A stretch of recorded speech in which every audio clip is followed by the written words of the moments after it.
네, 마스크 벗게 해주셔서 감사합니다.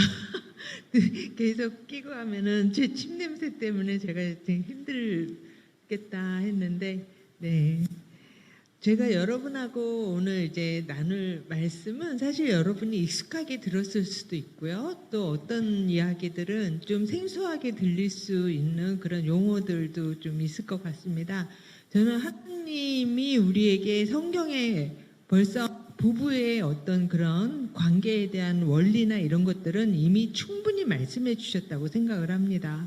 오늘 우리가 나눈 그 성경 말씀에 있고요. 그런데 그 말씀을 구체적으로 어떻게 우리 삶에서 구현할 것인가, 그게 이제 우리가 힘들어서 이렇게 부부간에 갈등이 일어나고 그러는 거잖아요.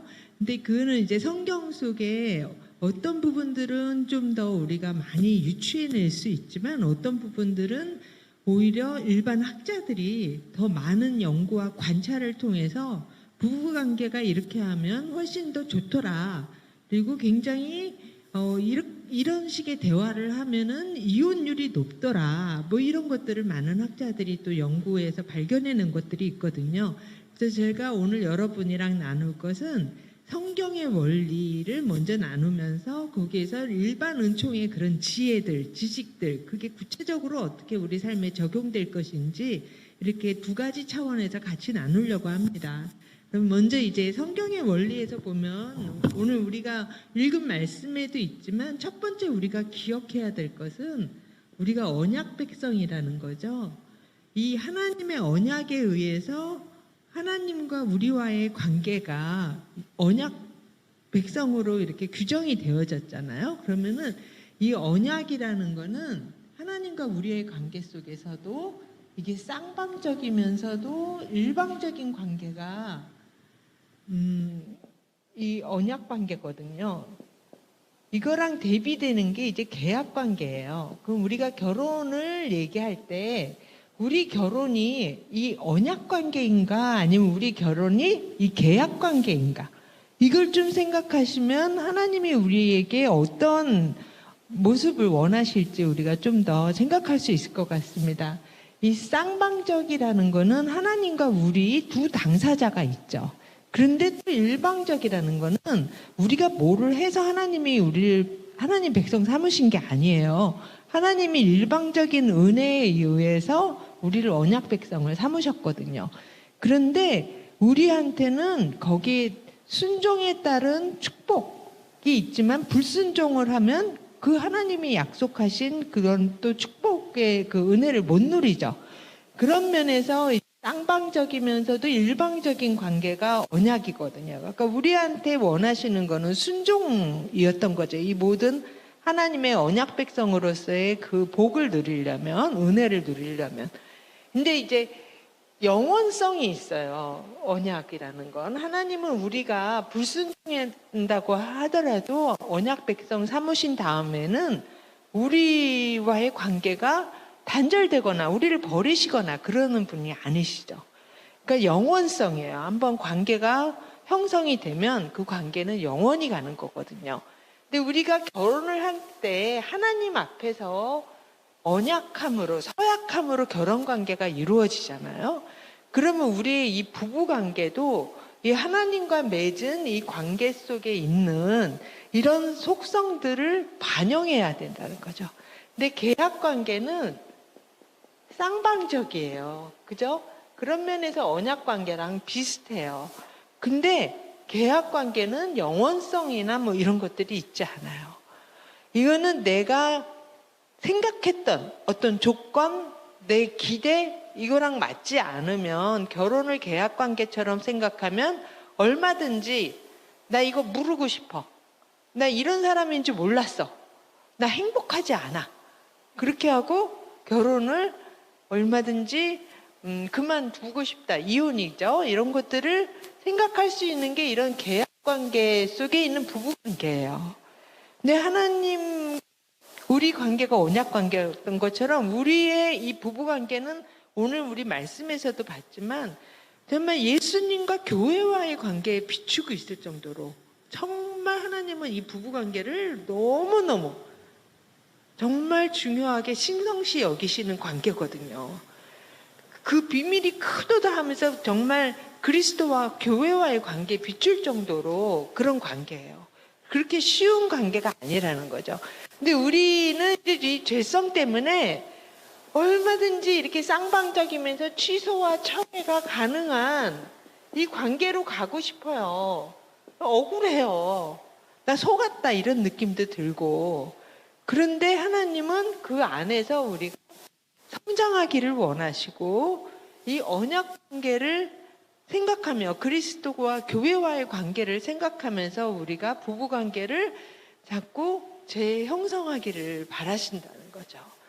근데 이 언약에는 사실 하나님이 우리를 용서하신 그 은혜가 기초가 돼 있죠.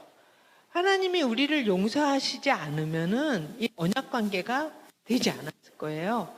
그렇기 때문에 이제 부부 관계 안에도 그 다음에 가장 중요한 게 이제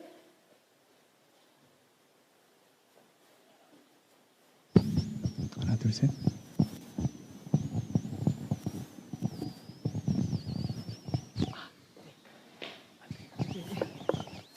네, 이게 난가요? 이제 언약 관계의 기초가 되는 거는 이제 은혜라는 거예요. 우리를 용서하셨죠? 은혜는 서로를 끊임없이 하나님이 우리를 용서하셨던 것처럼 그리고 예수님을 보내주신 것처럼 서로 끊임없이 용서하지 않으면 안 되는 관계라는 거예요. 은혜는 곧 이제 용서가 되겠죠. 그 은혜의 반대는 여러분 잘 아시겠지만 율법이에요.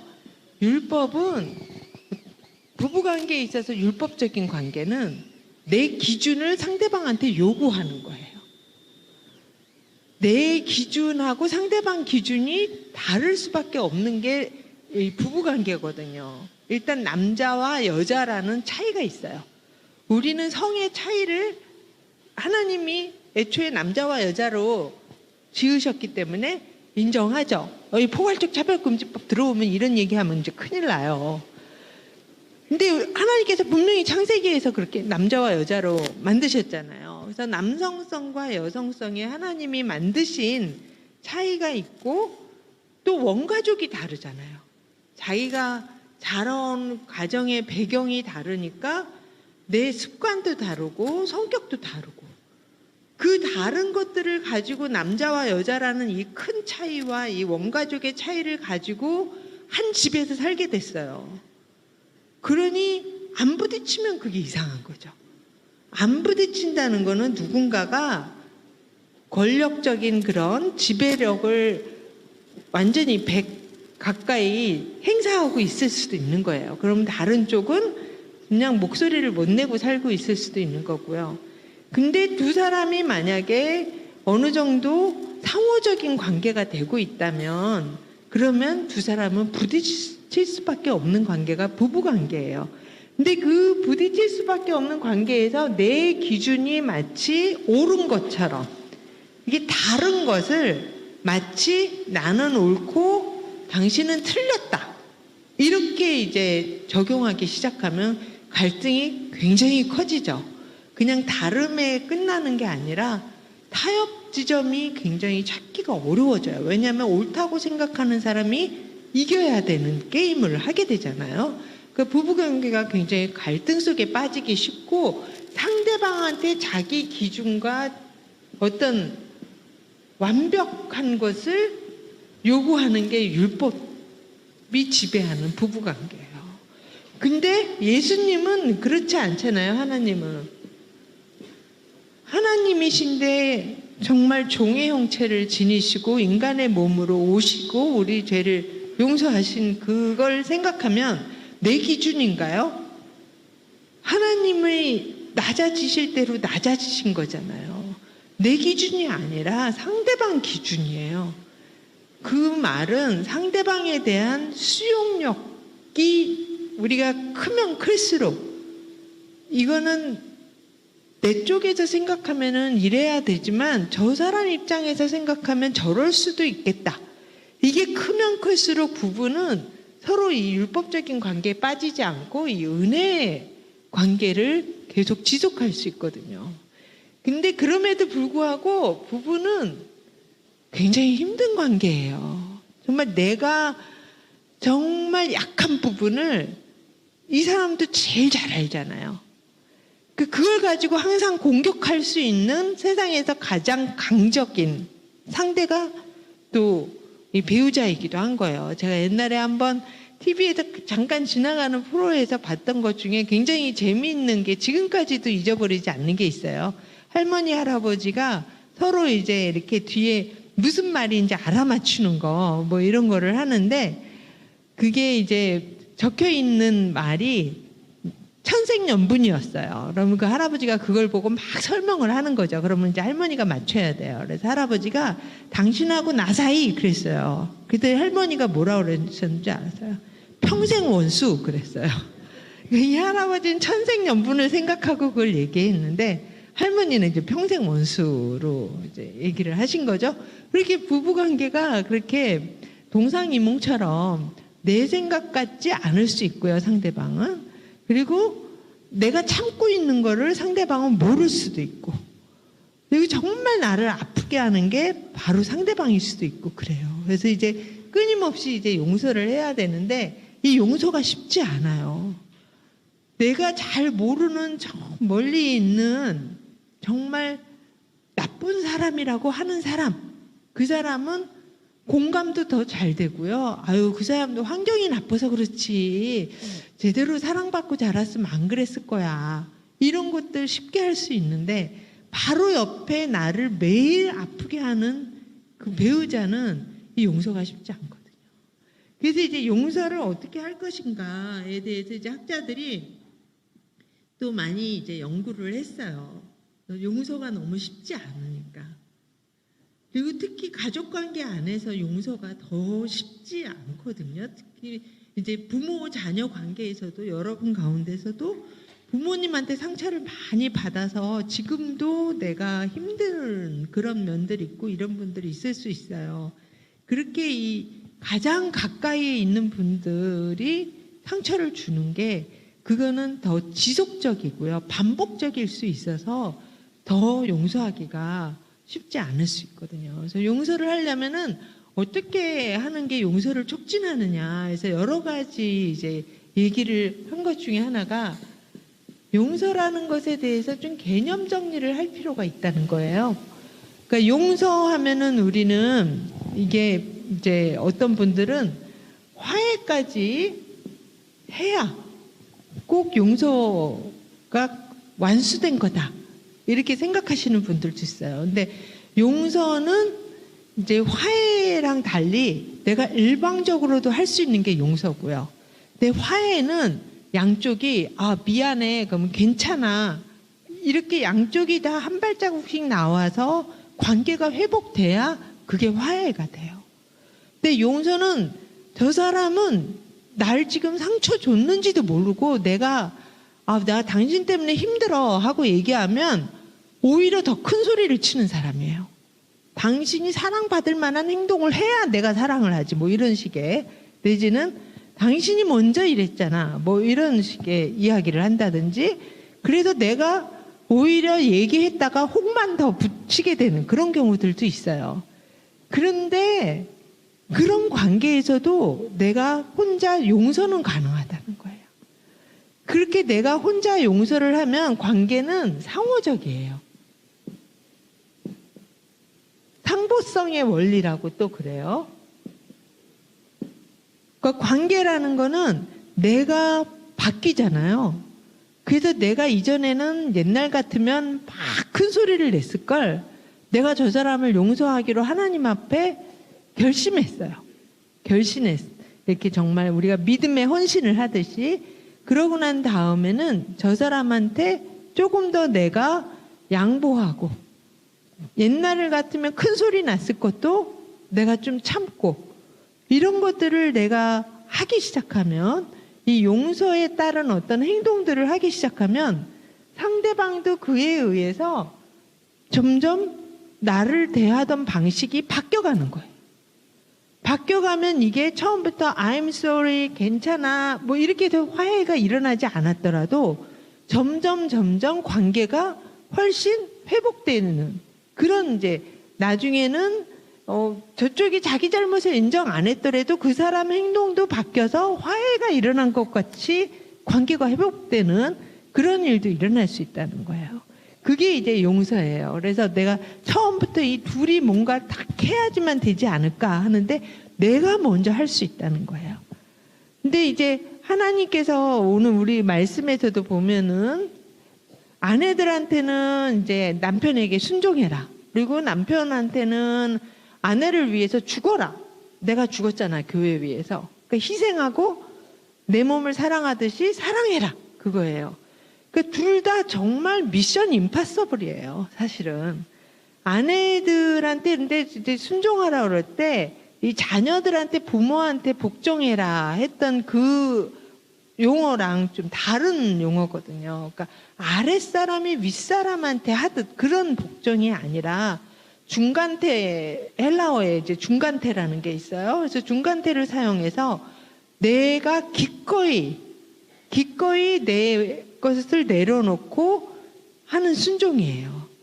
그러니까 이 상호적인 이 관계 속에서 내가 기꺼이 내려놓고 순종하는 거죠. 근데 부모와 자녀는 상호적인 어떤 관계라기보다 위에서 아래로의 관계잖아요. 그래서 밑에서 복종하는, 순종하는 그런 관계고요. 그러니까 아내들한테 알아. 너도 네 의사 다 있고, 너도 네 의지 다 있고, 그런 거 알아. 나도 너 사랑해. 근데 이 부부간의 질서라는 것 속에서 네가 좀 네 걸 내려놓으면 안 되겠니? 남편을 좀 세워주면 안 되겠니? 이 부탁을 하시는 거고요. 남편들은 이제 그 아내를 위해서 너는 그냥 죽어. 뭐가 더 어려울지 모르겠어요. 근데 이제 우리는 죄성 때문에 서로 먼저 할 것을 요구하죠. 남편들은 순종하면 내가 사랑 안 하겠나 이런 생각하실 거고요. 아내들은 나를 좀 사랑해주면 사랑해주는 남편 순종하는 거 너무 쉬울 텐데 이런 생각을 하는 거거든요. 근데 주님은 뭐라고 하시겠어요? 먼저 더 성숙한 사람이 먼저 하는 거야 라는 말씀을 하시는 거예요. 그리고 이거는 나를 위해서 네가 나한테 순종하는 마음으로 나에 대한 순종이야. 아까 이게 은혜에서 이제 이렇게 용서로 오잖아요. 그러면 은혜의 기초는 이제 언약이었잖아요. 이게 다 연결되는 거죠. 네가 나한테 이 언약 백성으로 네가 이렇게 결혼을 서약 관계 속에 들어갔으니 나한테 순종하는 마음으로 너는 아내의 역할을 하는 거고 나한테 순종하는 마음으로 너는 남편 역할을 하는 거야. 뭐 그 사람이 그렇게 꼭 이쁘고 그 사람이 잘나서 하고 그런 거 아니야. 나와의 관계 속에서 순종을 요구하시는 그 하나님을 우리가 항상 기억을 해야 될 것 같아요. 그리고 이제 이렇게 용서하는 그런 거는 화해랑도 다르지만 화해 같은 그런 관계 회복도 가져올 수 있고 그리고 또 우리가 잊어버리는 거. 잊어버리는 건 용서가 아니에요. 우리가 간혹 너무 힘들고 그러면 아유 다 잊어버려 뭐 이런 얘기들을 많이 하잖아요. 그리고 또 하나는 그러니까 망각도 이게 용서가 아니고요. 또 하나는 이제 부인하는 거. 이것도 용서가 아니에요. 그러니까 마치 그런 일이 없는 것처럼 내가 상처받았으면 아프거든요. 근데 마치 상처받은 걸 인정을 하면 너무 아프니까 상처를 안 받은 척하는 사람들이 있어요. 그 이제 남편들이 아내한테 원하는 거는 이 순종이라는 건 어떤 면에서 보면은 또 존중이에요.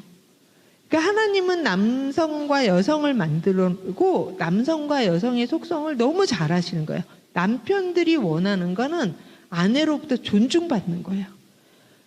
무시하는 아내 사랑하는 거 너무 힘들어요, 남편들.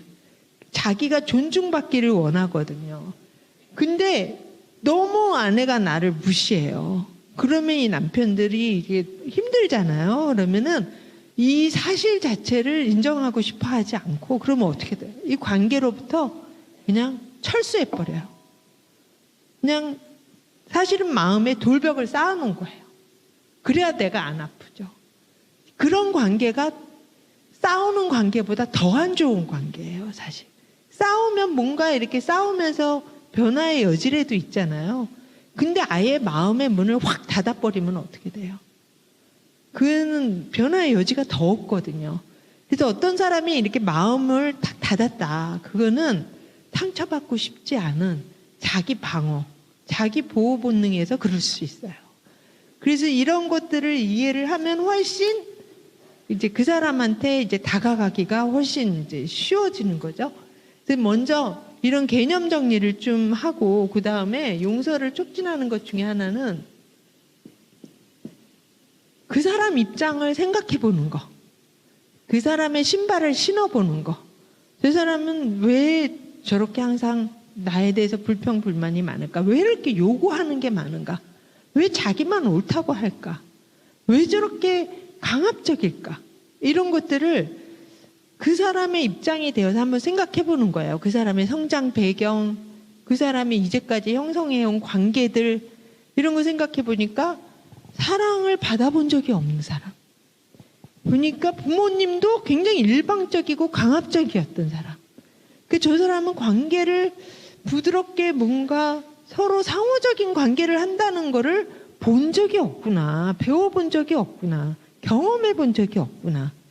이런 것들을 좀 이해를 하면 훨씬 상대방에 대해서 우리가 긍휼한 마음, 불쌍한 마음 이런 것들이 좀 들 수가 있거든요. 근데 불쌍한 마음이 들면은 굉장히 관계 회복이 빠릅니다.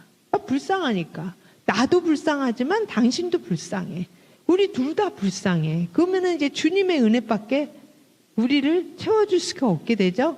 그렇게 이제 하나님 앞에 나아가는 시간이 더 많아지면 훨씬 상대방을 인간적으로 기대하는 마음도 훨씬 줄어들고요. 내가 할 수 있는 것들을 하고 나머지는 하나님한테 이제 맡기는 거예요. 내가 아내의 역할에 내가 순종하는 것, 내가 남편의 역할에 순종하고 그 다음은 이제 하나님한테 맡기는 거, 뭐 이런 것들이 우리 마음에 좀 심지가 좀 단단해지는 그런 일들이 일어나죠. 그래서 상대방의 신발을 신어보는 거, 이것도 굉장히 상대방을 용서하는데 이제 굉장히 도움이 됩니다. 그리고 또 이제 용서를 촉진하는 것 중에 하나는 나도 똑같이 상처를 주지 않았을까? 이렇게 나의 어떤 그 오류, 잘못 이런 것들을 좀 생각해 보는 거예요. 나도 완벽한 사람 아니잖아요. 그러니까 내가 저 사람한테도 힘든 점이 있지 않았을까? 이런 것들 생각해 보는 거죠. 그러면은 모든 게 저 사람 탓인 것 같았던 게 나도 이런 점이 있구나라는 거를 좀 인정하게 되면 훨씬 대화가 소통이 일어나기가 쉽습니다. 근데 두 사람이 팽팽하게 서로 상대방 탓을 하면 이 소통이 일어나기가 쉽지 않아요. 우리가 그런 펀더멘탈 에러라고 그래요. 아주 근본적인 오류를 저지르기가 쉬운 게 인간이라는 겁니다. 이게 뭔가 나한테는 관대하고 다른 사람 건 잘 보는 거. 이 성경에도 나와 있는 거잖아요.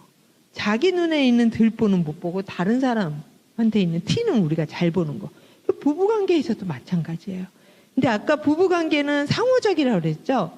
그러니까 내가 힘들면 저 사람도 힘든 거예요. 근데 나만 힘들다고 그러는 분들이 있어요. 그거는 굉장히 내가 좀 자기중심적일 수 있는 거예요. 내가 자기중심적이지 않으면 내가 이렇게 힘드니 저 사람도 힘들겠다. 이런 생각이 들면 훨씬 용서가 촉진이 됩니다. 근데 이제 그렇게 해도 내가 너무 힘들어요. 그러면은 거기에서 이제 하는 게 뭐냐면 재해석하는 거예요. 이런 남편, 이런 아내, 이런 가정, 하나님이 우리 좀 비슷한 신앙을 우리가 공유하고 있으니까요. 주권, 하나님의 주권, 이런 것들 우리는 믿잖아요. 하나님의 섭리, 그리고 합력해서 선을 이루시는 하나님, 그리고 이 세상의 끝장, 이것은 끝이다, 이런 거 없죠. 우리는 부활을 믿어요. 그러면 이런 하나님의 구원의 그 서정 가운데, 하나님의 섭리 가운데 이게 어떤 의미가 있을까? 하나님은 나를 통해서 뭐를 원하실까? 그 하나님의 시각에서 바라보는 거. 하나님의 시각에서 상대방을 바라보고 우리의 이 가정을 바라보고, 그래서 자꾸 재해석하려고 하고 뭔가 나한테 주는 의미를 발견하려고 그러고, 이러는 것들이 훨씬 상대방에 대한 그 미움, 분노, 용서하지 못함, 이런 감정으로부터 내가 벗어날 수 있게 도와줘. 그래야 상대방을 품을 수 있는 그런 내 어떤 그 심리적인 공간, 심리적인 힘이 생겨요. 그런 심리적인 힘이 없고 내가 항상 피해자인 사람들이 있어요. 내가 피해자면은 나는 너무 힘이 없는 사람이에요. 그리고 내가 할 수 있는 게 없어요. 저 가해자가 다 힘을 가지고 있어요. 근데 용서는 어떤 사람이 하는 거냐면 힘이 있는 사람이 하는 거예요.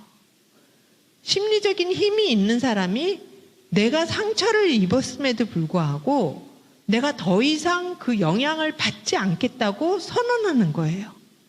나는 그 상처로부터 자유롭게 하나님 안에서 살겠다는 어떤 하나님 앞에서의 믿음의 헌신이기도 해요. 근데 이제 용서가 한 번 했다고 해서 다 해결되는 게 아니에요. 또 미운 감정이 생겨요. 그러면은 이제 크리스찬들 가운데 이러시는 분들이 있어요. 용서하지 못하는 나를 너무 정죄하시는 분들이 있어요. 예수 믿는다 그러면서 내가 맨날 또 미워하네 이러고, 용서했다 그러고 또 옛날의 감정에 또 내가 또 들어갔네, 이러는 내가 너무 싫다, 밉다, 자기 혐오, 이런 거에 또 빠지시는 분들도 있고 그래요. 근데 용서는 한 번에 끝나는 게 아니라는 거예요. 용서는 과정이다, 그래서 그런 말을 해요. 용서한다 하는 거는 지속적인 과정이에요. 이거는 마치 성화와 마찬가지처럼, 이 성화가 한 번 땡 끝나지 않잖아요. 죽을 때까지 우리가 성화에 이르러서 결국 영화, 하나님 앞에 가서 그렇게 되는 것처럼 용서는 지속적인 과정이에요. 그러니까 내가 용서하기로 하나님 앞에 헌신할 필요는 있어요. 결단할 필요 있어요. 내가 이제 더 이상 이 미워하는 그런 거에 매여 있지 않겠습니다.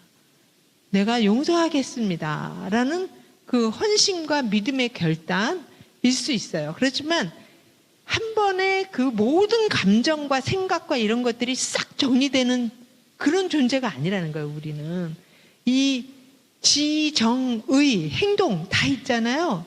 그러면 여러분 한번 믿음도 생각해 보세요. 내가 믿음이 어떨 때는 막 충만하게 느껴질 때가 있어요. 찬양할 때 막 예수님 막 가깝게 느껴지고 하나님 은혜가 막 쏟아지는 것처럼 느껴지고 그래요. 근데 주차장에 딱 나가서 차가 기스가 딱 난 거 보니 감정이 확 상하고 막 하나님 왜 나한테 이런 일이, 이거 고친 지 얼마 안 됐는데, 우리 얼마든지 그럴 수 있는, 근데 이런 감정에 의한 것이 만약에 믿음의 기준이다 그러면은 믿음이 맨날 롤러코스터 타는 것 같이 그렇게 느껴질 수 있을 거예요. 근데 믿음은 하나님이 없는 것처럼 느껴지는 그런 상황에서도 하나님이 있다고 우리가 붙들고 있는 거잖아요. 그것도 어떤 믿음의 어떤 헌신, 결단, 우리의 의지가 필요하거든요. 감정만이 믿음이라면은 그 우리 믿음은 너무 변하기가 쉽고 좀 믿을 수 없고 그런 걸 수 있어요. 근데 믿음은 성경 말씀에 의해서 우리 생각을 고정하려고 하고, 이 지정의 행동, 이 모든 것들이 다 들어가는 게 믿음인 것처럼 용서도 마찬가지라는 거예요. 우리가 의지의 발현이 굉장히 많이 필요한, 내가 용서하기로 계속 붙들고 있어야 되는, 이렇게 미움의 감정이 또 와도 또 좀 점점 더 내가 이게 옅어질 것을 기대하며 또 하나님 앞에 나아가며 또 내가 그만큼 상처가 많구나, 그만큼 상처가 깊구나, 내가 그만큼 은혜가 많이 필요하구나, 이런 것들이 필요하지. 용서하지 못하는 나를 정죄하는 거는 누가 제일 좋아하겠어요? 사단이 제일 좋아해요. 우리를 참소하는 자는 사단이에요. 너 그러면서 뭐 용서했다고, 너 그러면서 무슨 예수 믿는다고. 이건 사단의 소리예요.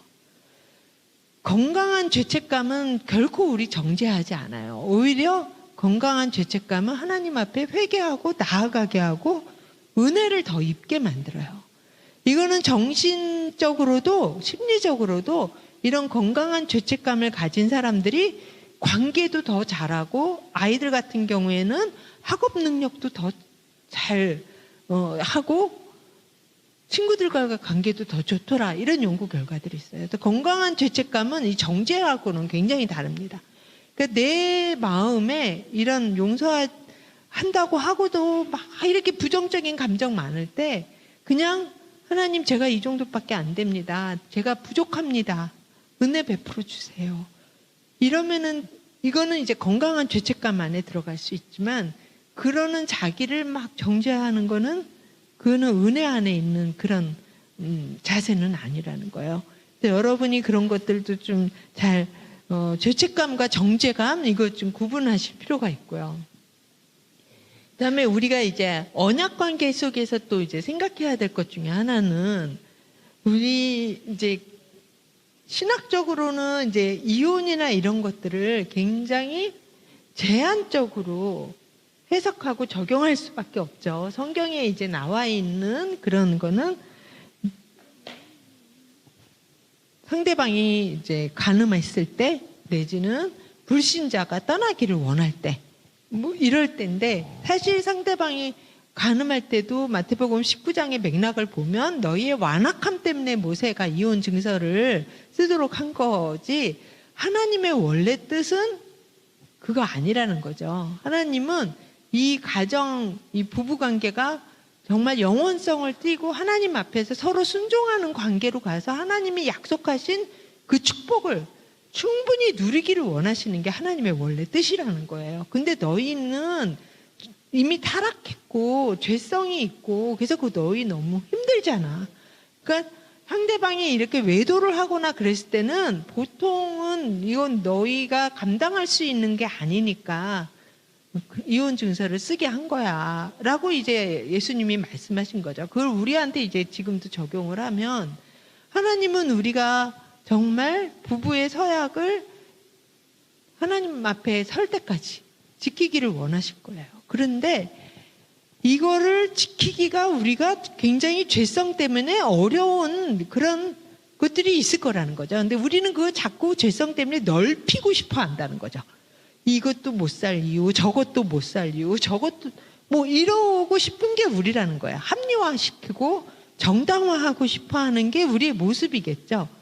그래서 우리가 자기 자신한테 적용을 할 때는 정말 제한적으로 적용을 하고, 하나님의 원래 의도대로 정말 용서하려고 그러고 모든 노력을 다 강구할 필요가 있습니다. 부부 상담도 받고, 교회에서 필요한 어떤 모든 그런 뭐 상담이든 돌봄이든 모든 방법을 다 해도 이 두 사람이 도저히 정말 할 수 없습니다 라는 게 오기 전까지 노력 안 하는 어떤 그런 것들을 합리화, 정당화할 수가 없다는 거예요.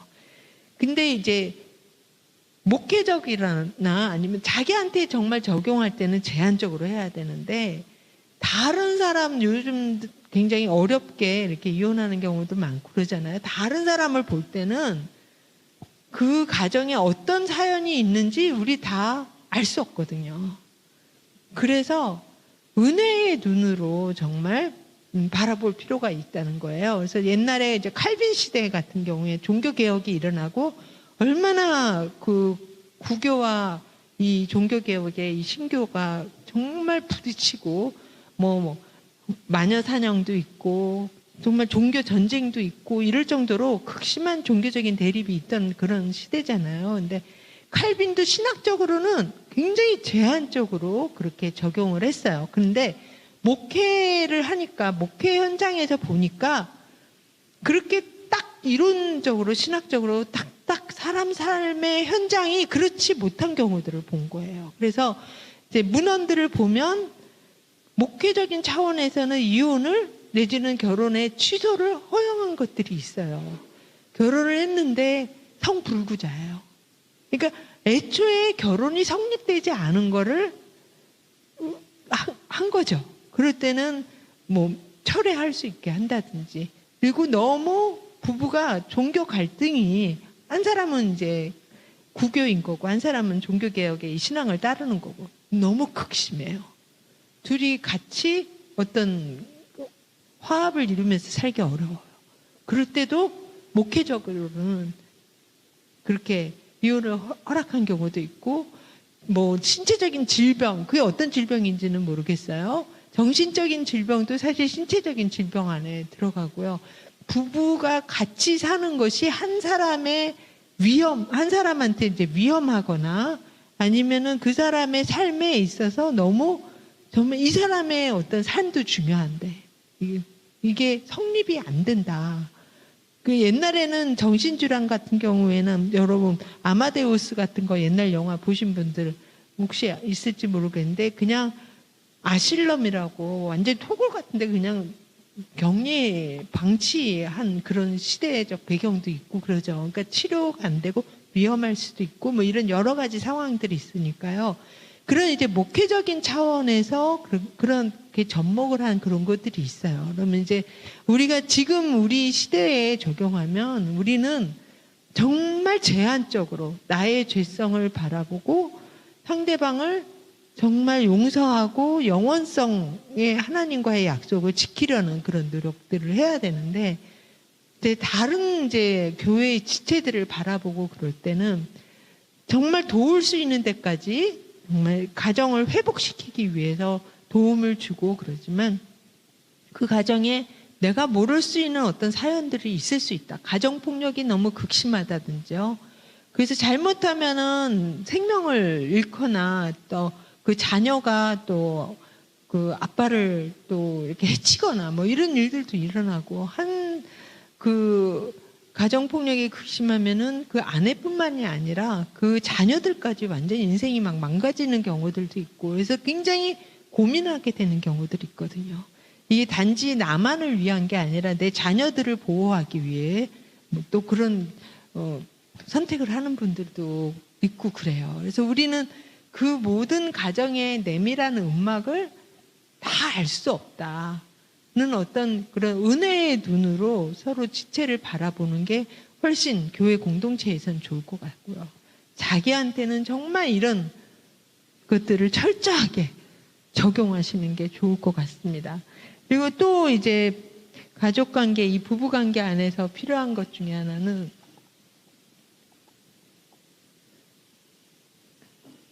가족관계는 서로 나로 인해서 상대방이 풍성해져야 돼요. 그러니까 힘을 부여해주는 관계여야 된다는 거예요. 이게 파워에 대한, 힘에 대한 문제인데요. 이 힘이 세상의 원리에서는 힘을 가진 사람이 지배하게 돼 있죠. 그리고 약자가 복종하는 그런 관계예요. 근데 가족관계, 특히 부부관계든 부모 자녀 관계 안에서는 힘을 가진 사람 때문에 다른 사람들이, 가족 구성원들이 행복해야 되는 거예요. 예수님도 힘을 그렇게 사용하셨잖아요. 예수님이 그 힘을 가지고 우리를 강압적으로 복종시키고 지배하고 그러시지 않았죠. 교회에서도 마찬가지죠. 이 힘의 원리가 세상하고는 다르게 적용되는 게 이 가정과 교회거든요. 하나님이 세우신 이 가정과 교회는 이 통용되는 원리가 거의 비슷합니다. 그러니까 만약에 그 가정에 아빠가 힘을 가졌다, 그럼 아빠 때문에 다른 사람들이 행복해야 돼요. 마치 예수님 때문에 우리가 구원을 얻고 우리 삶이 더 풍성해진 것처럼. 아빠 때문에 힘들다, 그러면 힘을 잘못 쓰고 있는 거예요. 근데 뭐 어떤 집은 엄마가 힘을 가지고 있는 경우도 있어요. 엄마가 결정권자고, 그러면은 그 엄마 때문에 남편과 자녀들이 행복해야 돼요. 그렇지 않으면 힘을 잘못 사용하고 있는 거예요.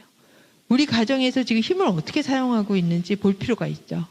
그래서 가정폭력은 힘을 잘못 사용하고 있는 대표적인 예일 뿐이에요. 요즘은 뭐 맞는 아내만 있는 게 아니죠. 맞는 남편들도 있어요. 상호폭력도 많이 일어나고요. 근데 이제 연구 결과들 보면 어떤 가정이 이렇게 가정폭력이 일어나는가 봤을 때 부부관계를 4가지 유형으로 나눴어요. 4가지 유형이 하나는 이제 남성 우위, 하나는 여성 우위, 이거 다 뭐 건강하지 않고 가정폭력이 일어나기 쉬워요. 근데 우리가 이제 생각할 때 또 어떤 가정이 이제 이렇게 가정폭력이 일어나기 쉬우냐면은 권력을 배분하는 경우예요. 이 힘의 얘기예요. 그리고 또 하나가 이제 평등형인데요.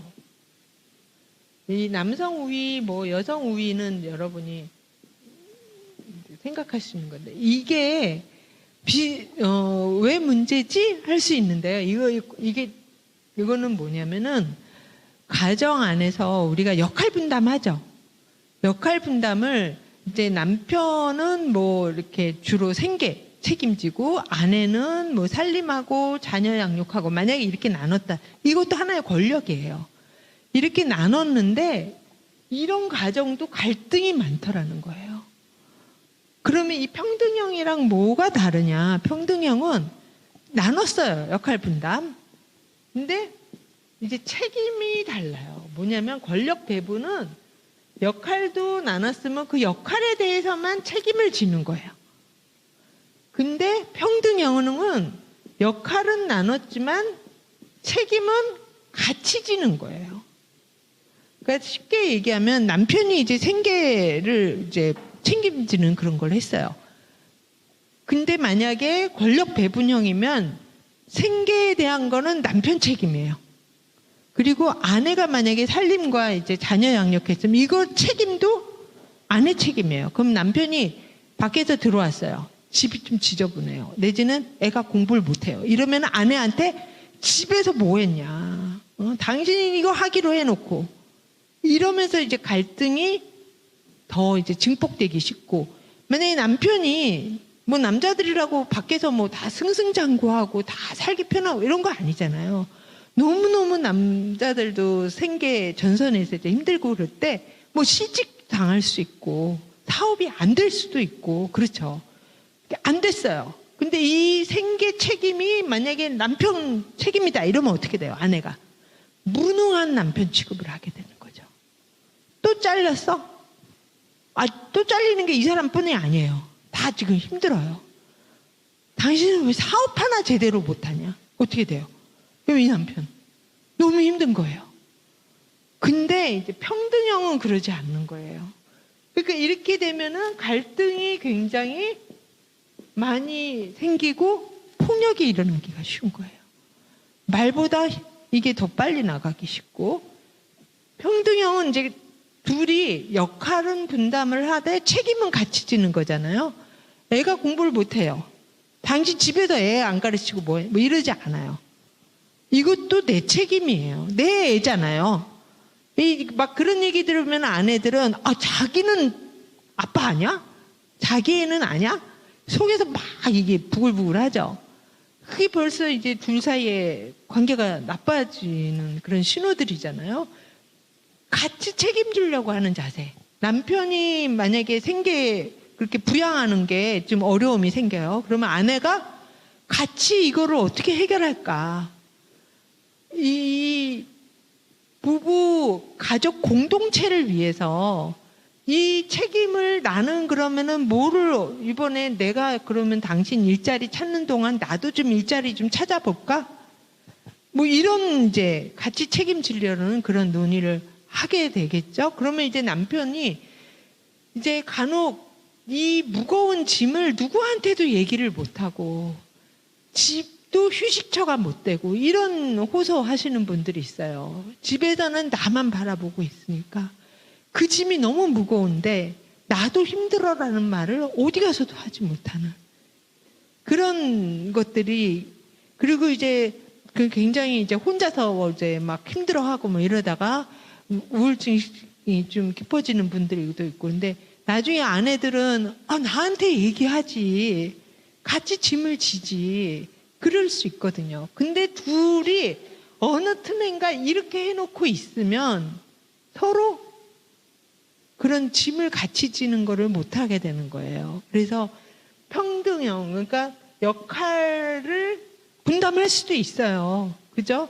서로 이제 시간 배분도 해야 될 수도 있고, 역할 분담 때문에 갈등이 많이 일어나서 그 역할 분담에 서로 타협도 많이 필요하고요. 근데 역할을 어떤 식으로 분담했든지 간에 책임은 둘이 같이 진다. 이걸 꼭 여러분이 좀 기억하시면 좋겠습니다. 그래서 힘을 부여해 주는 거를 이제 여러분이 가족관계, 특히 부부관계 안에서 서로 이제 잘 해주시면 좋겠고요. 또 가족관계 안에서 부부가 잘 해야 될 것 중에 하나가 이제 친밀감이죠. 친밀감은 나를 알려주는 것, 그리고 내가 상대방을 알려고 노력하는 것, 이 두 가지 다 필요합니다. 그리고 친밀감은 옛날에 우리가 한때 연애할 때는 친밀했어로 끝나면 안 되는 거죠.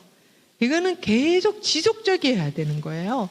그러니까 마치 우리가 성화를 이루어가는 것처럼 이런 모든 것들도 이제 지속적이어야 되고, 예수님은 3년 공생에 3년을 보내셨잖아요. 그 예수님을 생각하시면은 더 좀 쉽게 우리가 생각할 수 있을 것 같아요. 하나님이시니까 그분이 뭐 만약에 이렇게 가르치는 거 누구한테 뭐 가르친다 이러면은 얼마나 잘 가르치시겠어요. 쫙 원하시는 거 쫙 뭐 어디에다가 남겨놓으시든 직접 아니면 뭘 하시든 쫙 하고 나 간다 이러실 수도 있을 거 아니에요. 근데 그러지 않으셨어요. 3년을 와서 먹고 자고 다니고 그걸 다 같이 하셨어요. 왜 그러셨을까요?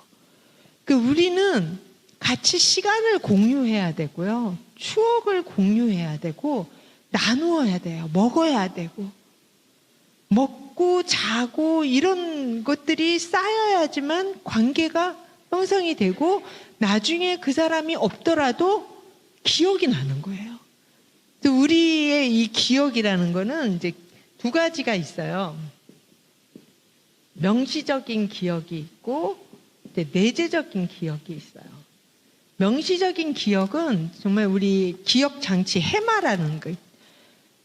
이 해마를 통해서 내가 기억한다고 아는 기억들, 떠올리려면 떠올려지는 게 이 명시적 기억이에요. 그래서 우리가 백과사전적인 그런 지식들이 있죠. 초등학교 때 배웠던 거, 중학교 때 배웠던 거, 뭐 이런 지식들, 그런 거. 그리고 자전적인 기억들이 있어요. 내가 몇 살 때 뭐를 했고, 뭐 이렇게 자기 스토리들 다 있잖아요. 이런 것들은 다 명시적인 기억이에요. 근데 기억이 이것만 있는 게 아니라 이 내재적인, 암묵적인 기억이라고도 해요.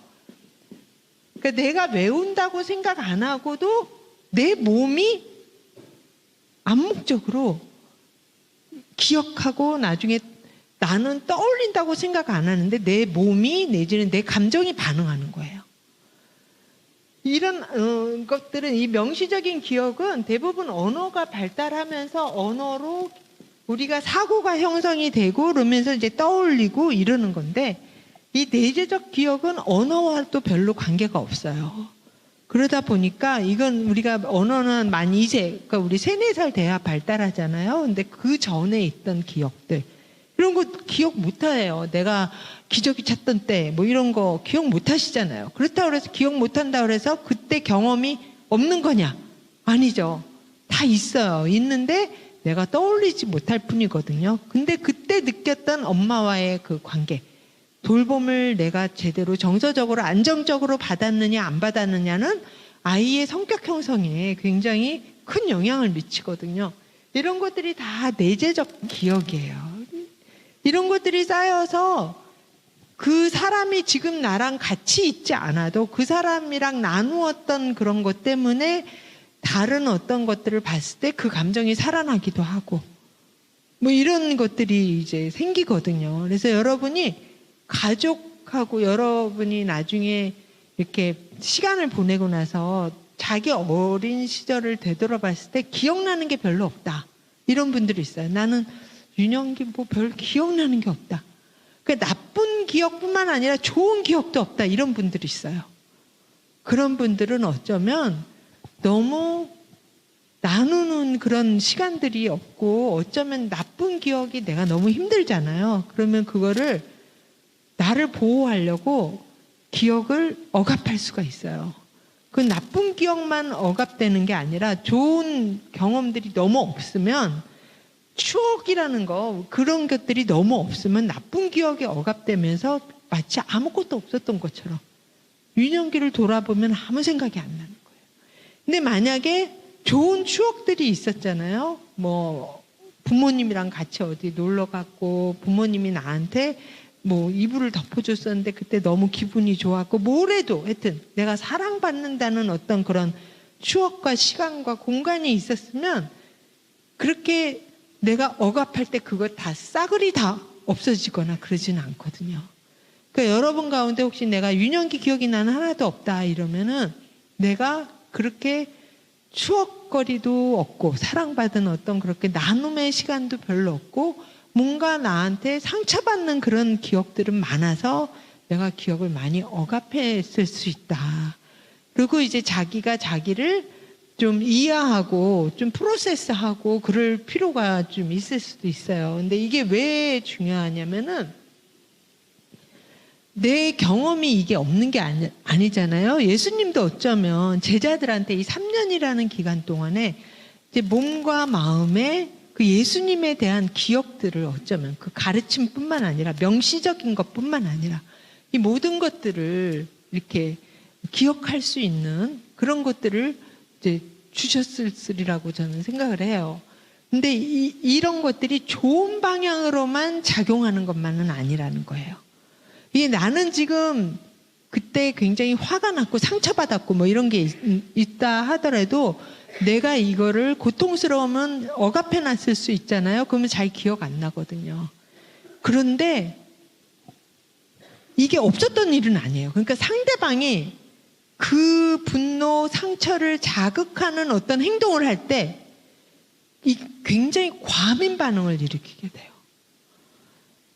그리고 만약에 내 애가 여러분 가운데 그런 분은 있을지 모르겠어요. 내 애가 내가 싫어하는 어떤 행동할 때 너무 화가 난다든지 내가 싫어하는 내 어떤 모습 내지는 내가 싫어하는 내 배우자의 어떤 모습 어떤 행동 그거 하면은 그냥 너무 과하게 반응하는 거죠. 화내고 막 혼내고. 근데 그게 사실은 평소에는 이렇게 수면 아래에 있다가 내 내재적 기억 속에 있던 거를 지금 굉장히 자극하는 거거든요. 그래서 여기서 감정 컨트롤이 잘 안 돼요. 그럴 때는. 그리고 나도 막 그러고 난 다음에는 아우 내가 나중에 생각해 보면 좀 내가 왜 그랬지 할 정도의 그런 감정 분출을 막 하게 되거든요. 그럴 때는 아 나한테 뭔가 이거는 상대방 문제가 아니라 나한테 뭔가 문제가 있을 수 있다. 이건 내 문제일 수 있다는 거야. 근데 우리는 자꾸 상대방 탓하는 데 익숙해져 있거든요. 근데 이건 내 문제일 수도 있다는 거. 그거를 여러분이 이제 좀 성장해 나가면서 이제 변화시켜야 되는데 그 변화시키는 방법 중에 하나는 뭐냐면 내 감정이 이렇게 컨트롤이 안 될 정도로 막 폭발하거나 분출할 때 이 감정의 정체가 뭔지 감정을 좀 생각해 보시고 또 언제 이런 감정을 느끼는지 좀 패턴을 찾아보시려고 하는 게 도움이 될 수 있어요. 그래서 지금부터 내가 이제 거슬러 가보는 거죠, 시간을. 내가 어떤 사람 내지는 어떤 행동들, 뭐 어떤 상황에서 이런 감정이 일어나는지 이렇게 쭉 패턴을 좀 찾아서 가다 보면 굉장히 많은 경우 유년기의 기억에 닿게 되는 경우들이 많아요. 그때 내가 너무 억울하게 아빠한테 맞았다. 내가 너무 억울한 어떤 오해를 받았다. 내지는 그 선생님, 내지는 뭐 어떤 상황, 뭐 이런 것들. 그러면 대부분 거기에서 그거를 해결을 하려면 바로 아까 말씀드린 그 용서라는 문제에 닿게 돼요. 그 상대방을 용서해야 되는, 이미 돌아가셨더라도 마찬가지고 수용하는 그 사람의 한계라는 게 있잖아요. 그 사람의 한계를 내가 그냥 있는 그대로 받아주는 거. 그리고 더 이상 영향받지 않기로 선언하는 거. 그리고 이제 정말 우리가 앞에 놓인 표대를 향해서 가라 그랬죠. 마찬가지예요. 여기서 자유로워지고 정말 그 앞에 놓인 정말 우리의 믿음의 경주 그 안에 가는 게 그렇게 막 우리가 전도하고 막 이런 거에만 있는 게 아니라 우리의 이런 관계, 우리의 감정의 어떤 성장 이런 게에도 다 똑같이 적용해 볼 수 있어요. 그러면 여러분 이제 특히 이렇게 좀 연세가 있으시거나 이제 본인이 가정에서 감정에 대한 이해를 많이 받지 못하고 자라신 분들은 감정 이러면 와 뭐지? 무슨 뜬구름이야. 뭐 일하면 일하고 그냥 사람이 딱딱 하면 되지. 뭐 약한 사람들이나 감정 얘기하는 거지 이러시는 분들이 있을 수 있어요. 근데 예수님을 생각하시면 예수님은 만인 앞에서 우시기도 했어요. 나사로 죽었을 때. 예수님 십자가에서 돌아가시기 전에도 내가 너무 힘들다고 제자들한테 기도해달라고 하시고요. 예수님은 남성이시고 유대사회인데 정말 지금 한국의 남성들이 하지 못하는 그런 것들 다 하신, 어떻게 보면 감정을 너무 잘 아시는 분이고 감정을 표현하신 분이에요. 제자들과 그렇게 관계를 쌓으셨고요.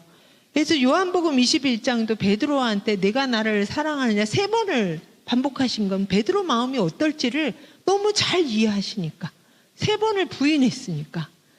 그런 예수님이시거든요. 굉장히 관계를 중요시 여기시고 그 감정을 이해하고 또 표현하고 이러면서 관계 형성에 굉장히 친밀감을 중요시 여겼던 분이에요. 사랑을 말로 꼭 해야 알아? 말로 해야 돼요. 말로 안 하면 오해만 쌓여요. 내가 이거 좋아하는 줄 몰랐어? 내가 이거 싫어하는 줄 몰랐어? 말해야 알지. 내가 선물을 고대하고 있는데 생일이며 뭐 결혼 기념일이며 잊어버렸어요. 언니 어떻게 그럴 수가 있어? 내가 받고 싶으면 미리 말해주는 게 나아요. 차라리.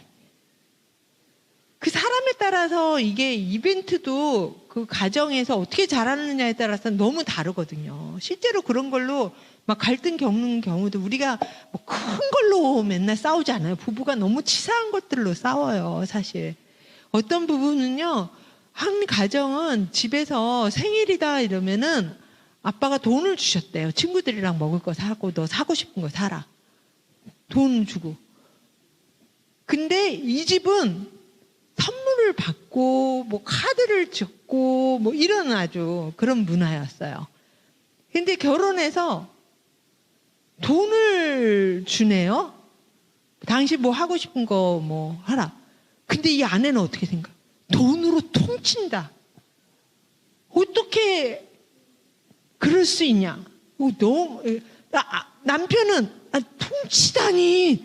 내가 이거를 당신 생각해서 이거를 내가 일부러 빼놓으려고 나는 진짜 커피값도 아끼고 그런 이런 식의 오해들이 생긴다는 거예요. 그러니까 내가 뭘 원하는지 나는 어떤 사람인지 나도 알려줘야 되고 그리고 상대방은 뭘 원하는지 이런 걸 나도 알려고 해야지만 이제 부부 사이에 큰 오해가 이제 안 생기는 거죠. 그래서 거기에서 이제 또 중요한 게 그래서 의사소통이에요.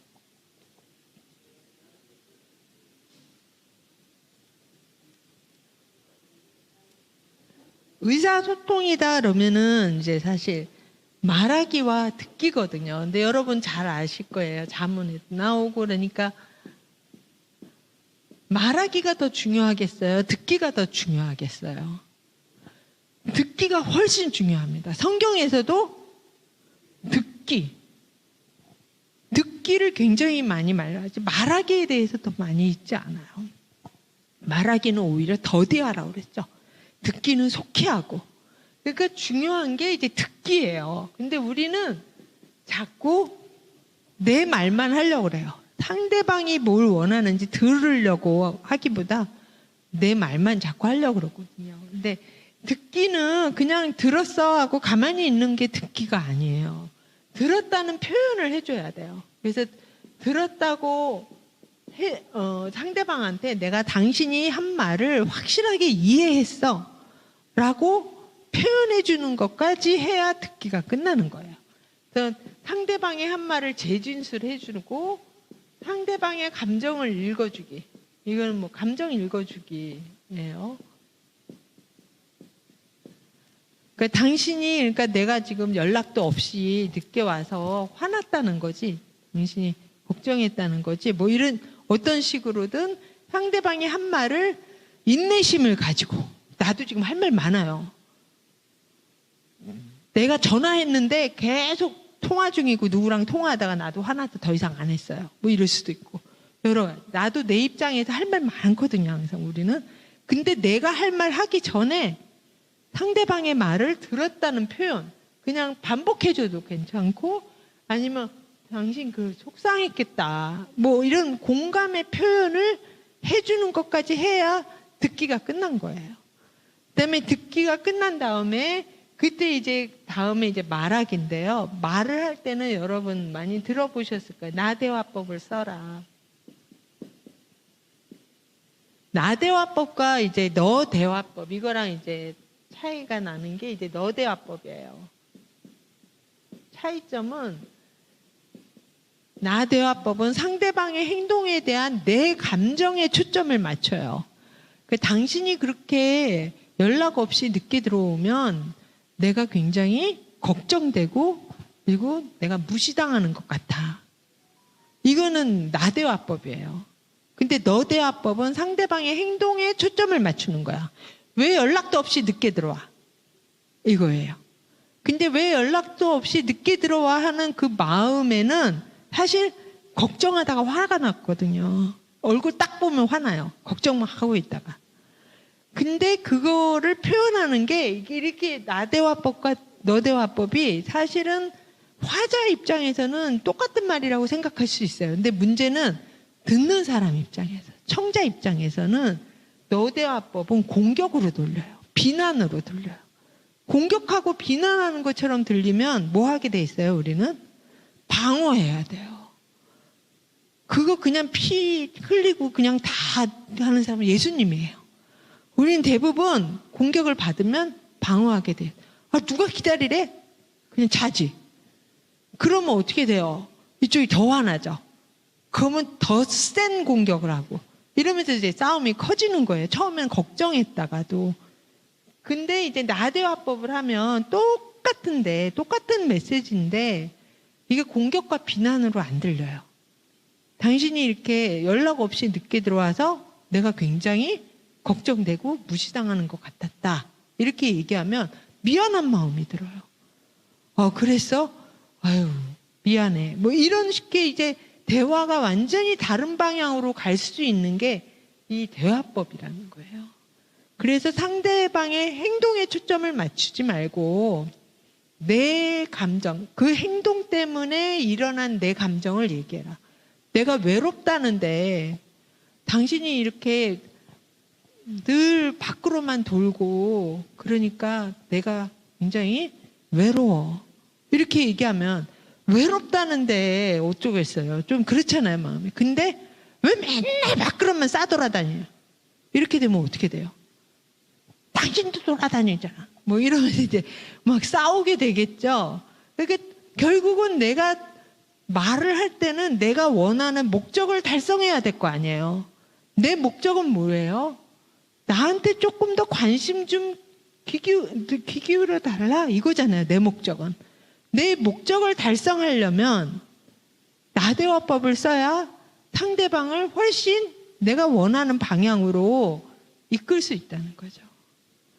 그리고 이제 명령하는 식으로 얘기하는 거랑 부탁하는 식으로 얘기하는 거랑은 굉장히 다르죠. 그래서 이제 어떤 얘기가 있냐면은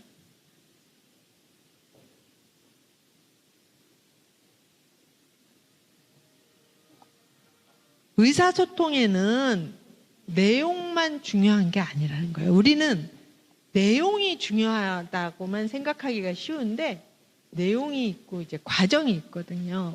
그 내용은 똑같이 이따 나갈 때 쓰레기 좀 버려줘라는 게 내용이에요. 근데 이거를 만약에 이 과정, 말하는 방식이에요. 말하는 방식을 명령조로 얘기하면 어떻게 돼요? 듣기 싫어요. 근데 이거를 부탁하는 식으로 얘기하면 어때요? 내가 부탁이라는 건 내가 그걸 할 수 있는 힘이 있는 사람이거든요. 근데 명령은 어떻게 돼요? 나를 자기 밑으로 내려놓는 거예요. 그러니까 내가 부탁하는 식으로 하면 상대방이 내가 원하는 대로 그걸 할 가능성이 훨씬 높죠. 근데 짜증과 이 명령조로 얘기하면 상대방이 하려다가도 안 하고 싶어요. 그래서 어떤 분이 그런 얘기들을 해요. 우리 남편은 내가 하라고 그러면 안 한다고. 그러면 이제 이 과정 속에 뭔가 말하는 방식에 뭔가 상대방이 원하는 방식이 아닐 가능성을 좀 생각해 볼 필요가 있죠. 그리고 이제 부부관계 안에서 또 생각해야 될 거는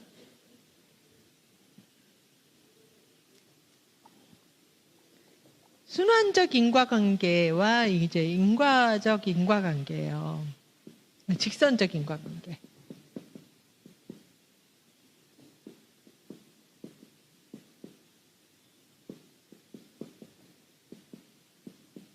순환적 인과관계는 원인과 결과가 분명하지 않아요. 원인이면서 결과인 게 이제 순환적 인과관계예요. 근데 직선적 인과관계는 원인과 결과가 분명해요. 구름이 쌓이면 비가 내려요. 뭐 이렇게 뭔가 원인이 있어서 결과가 있는 게 분명한데 이 부부관계나 이 사람의 상호 간의 관계는 원인과 결과가 분명하지 않아요. 닭이 먼저냐 달걀이 먼저냐 같은 그런 관계래요. 당신이 늦게 들어오니까 내가 잔소리를 하지. 그러면 남편은 당신이 잔소리를 하니까 내가 집에 있기 싫다. 늦게 들어온다. 이래요. 누가 먼저인지 그 규명할 수 있겠어요? 그 규명하자고 싸우거든요. 누가 먼저인지. 근데 그거는 부부관계를 개선하는데 전혀 도움이 안 된다는 거예요.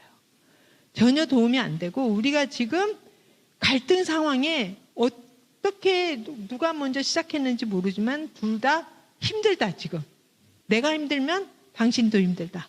서로 인정하고 이거를 어떻게 개선할까? 이렇게 해야지만 뭔가 둘이 생산적인 그런 의사소통을 하고 뭔가 타협점을 이끌어내고 그럴 수 있어요. 타협을 해야 되거든요. 상대방을 굴복시키려고 그러면 안 돼요. 타협해야 돼요.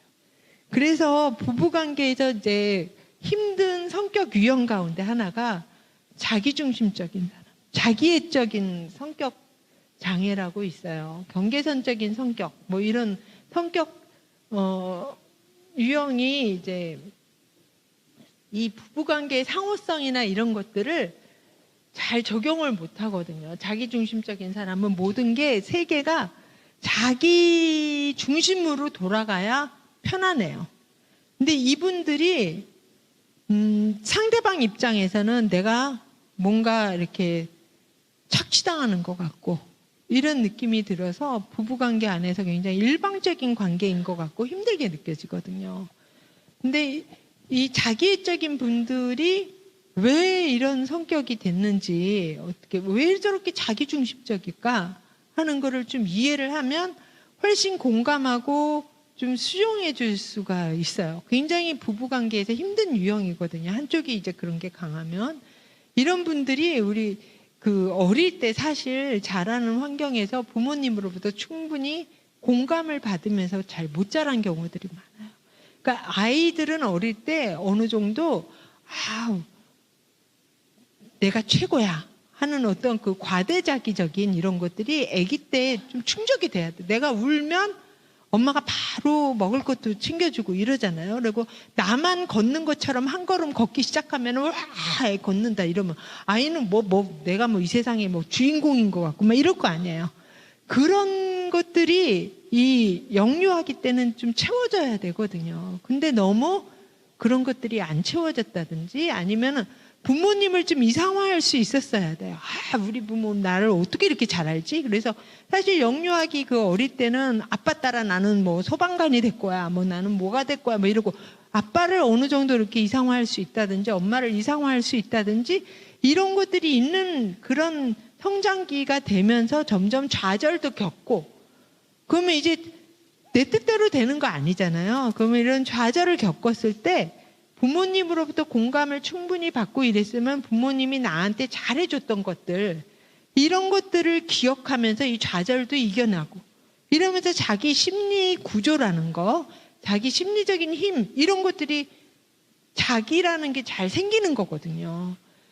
그런데 이렇게 어릴 때 공감이나 이런 거 잘 못 받고 정서적인 돌봄을 잘 못 받은 거죠. 그리고 부모를 이상화할 수 없었던 사람, 너무 무섭기만 하다든지, 너무 방치만 한다든지, 뭐 이러면은 부모님을 이상화할 수가 없었잖아요. 이러면은 심리적인 어떤 힘이나 어떤 심리 구조 이런 것들이 잘 형성이 안 돼. 굉장히 취약한 거예요. 그리고 이렇게 충족됐어야 되는 어떤 그런 그 과대자기 이런 게 너무 충족이 안 되니까 막 나를 좀 돌봐라, 나를 채워라 이런 과대자기 욕구가 어릴 때 충족됐어야 되는 게 지금 커서까지도 있는 거예요.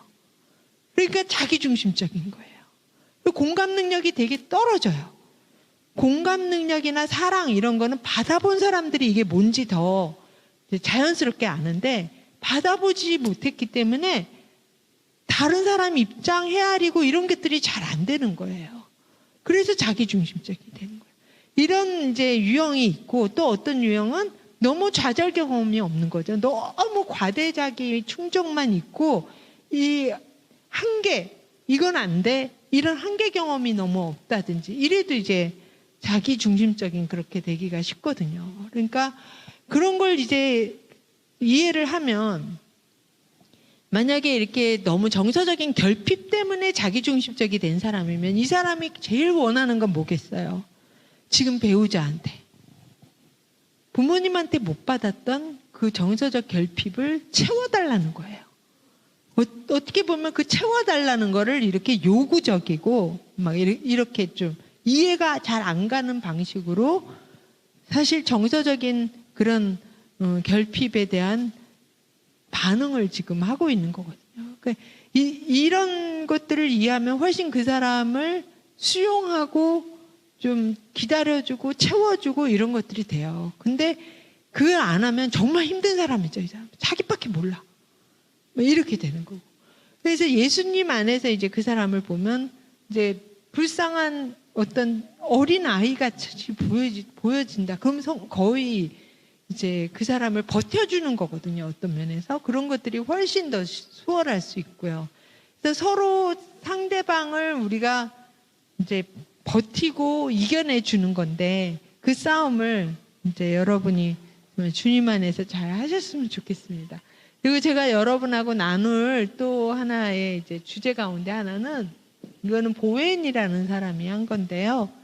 이 부부관계 안에서 일어나는 여러 가지 현상들 내지는 자녀들을 바라볼 때 이 사람은 당대만 봐서는 안 된다. 사실 그 부모님과 그 3세대를 제대로 이해를 해야 이 가족을 제대로 이해할 수 있다. 그렇게 얘기를 했어요. 그래서 이게 남자 표시고 이게 여자 표시고요. 아이고 여자니까 이게 동그라미 이렇게.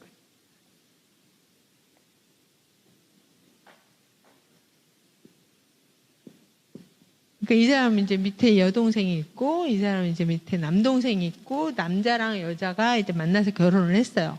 근데 둘이 엄청 지금 갈등 관계에 있어요. 갈등 관계는 이렇게 그리거든요. 갈등 관계에 있는데 이 둘이 왜 갈등 관계에 있는지를 보려면 이 윗세대도 좀 이해를 할 필요가 있다는 거예요. 그리고 이제 이 아이들도 지금 학교에서 막 적응 잘 못하고 있고 그래요. 그럼 이 아이들 적응 잘 못하고 있는 게 이 아이들만의 문제가 아니라 이 부모님은 어떤 분이신지 그리고 그럼 이 부모님은 어떤 가정에서 또 태어났길래 그런 부모 양육 방식을 하는지 이렇게 3세대를 제대로 이해해야 된다 그렇게 얘기를 했어요. 그러면서 이 보웬이라는 사람이 얘기한 개념 중에 이제 우리가 좀 이해하고 적용하기 좋은 개념이 하나가 분화라는 개념이에요. 분화는 디퍼런시에이트 한다. 그러니까 나랑 저 사람이랑 다르다는 거를 이제 인정할 수 있는, 이해할 수 있는 그런 능력이기도 해요. 이거를 두 가지 차원에서 얘기했어요. 정신내적인 차원, 하나는 대인관계적인 차원. 그 분화가 잘 된 사람은 정신내적이라는 건 쉽게 얘기해서 감정을 이성으로 잘 조절할 수 있는 사람이에요. 그래서 감정으로 그냥 확, 욱 하고 막 화내고 막 이렇게 감정 조절 잘 못하는 사람들이 있죠. 그럼 분화가 좀 덜 된 사람들이에요. 근데 상황을 좀 객관화시켜보고 자기 감정을 좀 이성으로 잘 컨트롤할 수 있는 사람. 이런 사람들이 분화가 잘 된 사람이에요. 근데 이렇게 분화가 잘 된 사람들이 대인관계에서도 내 입장, I 포지션이라고 하는데 내 입장을 잘 견지하면서 다른 사람들과의 대인관계를 잘 한다. 그게 이제 분화예요. 그러니까 저 사람과 내가 다른 사람이고 우리가 적절하게 타협할 수 있다. 이런 걸 잘할 수 있는 사람들이 이제 분화가 잘 된 사람인 거예요. 그럼 어떤 사람들이 이렇게 분화가 잘 되냐? 이제 부모님이 어떤 양육을 했느냐에 이제 많이 달려 있는데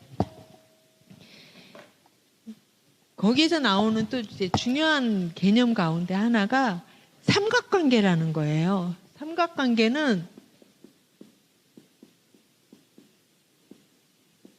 두 사람 사이에 이 사람도 만약에 분화가 잘 안 됐으면은 이게 저 사람은 나랑 다르다 이게 잘 안 되는 거거든요. 그거는 또 좋게 이제 표현하면은 사랑하면 다 되지 뭐 이런 식으로 이제 기대를 많이 하고 기대에 대해서 실망도 많이 하고 그러면서 갈등도 많이 생기고 그러게 돼요. 그러면 사람이 자기가 분화된 만큼 분화가 많이 된 사람은 성숙하죠. 자기 분화 수준만큼 분화된 사람하고 결혼하기가 쉽다는 거예요. 왜냐하면 분화 수준이 낮은 사람은 분화 수준이 높은 사람이 너무 재미없어 보일 수 있거든요. 그리고 만약에 분화 수준이 서로 차이가 많이 나는 사람끼리 결혼을 해도 서로에 대한 이해의 폭이 너무 달라서 또 갈등, 불안이 일어나기 쉽고요. 그래서 왜 이 사람은 이렇게 분화 수준이 낮을까? 이 사람들은 꼭 그렇게 보면 부모님과의 관계가 어땠느냐를 살펴볼 필요가 있는데 부모님이 뭔가 삼각관계를 형성했기가 쉬운데 이 삼각관계는 둘이 이렇게 관계 갈등이 있잖아요. 그러면 맨날 얼굴 보고 싸우는 것도 힘들잖아요. 그러니까 뭔가 우회로를 만들어요. 얼굴 안 볼 수 있는 길을 안 싸울 수 있는. 그게 이 제3의 대상을 부부관계 사이에 끌어들이는 거예요. 그래서 남편들이 많이 하는 그 삼각관계의 대상은 밖의 일에 더 치중하고 집에 있는 시간은 최소화하는 거죠. 친구, 뭐 취미, 뭐 어떤 경우에는 교회 봉사활동도 될 수 있어요. 뭐든 나를 집에 있는 이 싸우는 아내랑 같이 있느니 다른 거 할 수 있는 제3의 대상을 많이 끌어들이는 거예요. 이게 삼각관계예요. 그러면 아내들이 흔히 많이 하는 거는 자녀들을 삼각관계 안에 자녀 양육에 집중하는 거죠. 그래서 어떤 면에서는 헌신적인 엄마로 보일 수도 있어요. 본인도 그렇게 착각할 수도 있어요. 근데 이렇게 되면은 어떻게 되냐면 자녀들이 독립된 존재로 자라지 못해요. 독립된 존재로 자라지 못한다는 건 분화 수준이 낮게 된다는 거예요. 그리고 자녀들이 볼 때 엄마한테는 우리밖에 없어. 이렇게 되면 아주 최악이죠. 정서적인 남편이 되기가 쉬워요. 이 아들이. 그리고 이제 이 집 같은 경우 만약에 예를 들어 단절됐다. 둘이 마찬가지예요. 그러면 여기 또 삼각관계 형성하고 여기도 막 이렇게 삼각관계 형성하고 그러면은 아들 같은 경우에는 정서적 남편 역할을 자꾸 하게 되는 경우가 많고요. 딸 같은 경우에는 엄마의 카운슬러 역할을 하는 경우가 많아요. 그러면 둘 다 사실 자기의 인생을 살기보다 너무 빨리 유년기에 어른들의 세계에 너무 빨리 노출이 되고요. 하지 않아야 될 걱정들도 많이 하고요. 부모님에 대해서 지나치게 걱정을 많이 하는 거죠. 자기 걱정하기도 사실 바쁜데 그러면서 공부하라고 그래요. 걱정 다 하게 하면서. 그런 식의 이제 이렇게 관계를 이렇게 갖게 되면은 이게 엄마로부터 독립하고 싶어 하잖아요, 애들이. 그러면 두 가지 유형이 되게 돼요. 청소년기 이렇게 가고 그러면서 아예 마마보이나 마마걸처럼 그냥 엄마랑 융합된 채로 엄마로부터 떠나지 못한 채로 엄마한테 종속적인 그렇게 되든지 아니면 하나는 뭐냐면은 엄마로부터 과잉 독립을 선언하는 거예요. 엄마가 하라는 건 다 안 하는 식으로. 이 양극당. 그 항의존이라고 그래요. 그러니까 의존적인 거에 반대. 근데 둘 다 본질은 이렇게 독립적이지 못하다는 면에서 비슷해요. 그래서 항의존 쪽을 선택한 경우는 좋은, 자기가 봐도 좋아도 엄마가 하라면 안 하는 경우들이 있어요. 그래서 내가 하고 싶어도 이게 내가 만약에 엄마가 원하는 쪽으로 하면은 엄마가 날 포기 안 할 것 같은 거죠. 그 엄마 포기시키려고. 막 그런 선택하기. 그러니까 결국 자기 선택이 엄마로부터 자유롭지 못한 거는 똑같은 거예요. 그러니까 이 종속적인 거나 항의존이나 자기 인생을 아이가 살지 못하는 면에서는 엄마로부터 떠나지 못하는 점에서는 마찬가지고 성인이 돼 사실은 성인이 아닌 거예요. 정서적으로는 아직 아이인 거예요. 근데 부모를 떠나 한 몸을 이루는 거잖아요, 가정이. 부모를 못 떠난 채로 사실 결혼을 하니까 문제가 많을 수밖에 없는 거예요. 그리고 이 카운슬러 역할을 하는 경우, 이 경우는 그 짐이 뭐 가볍지 않죠, 사실은. 그러니까 엄마의 그 짐까지 자기가 가지게 되고, 그러니까 사실 엄마가 부담스러워요.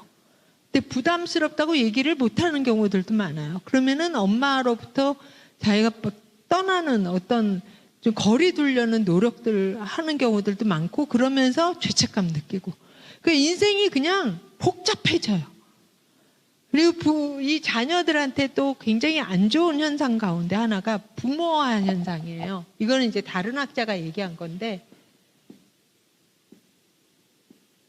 아이는 아이다워야 된다는 거예요.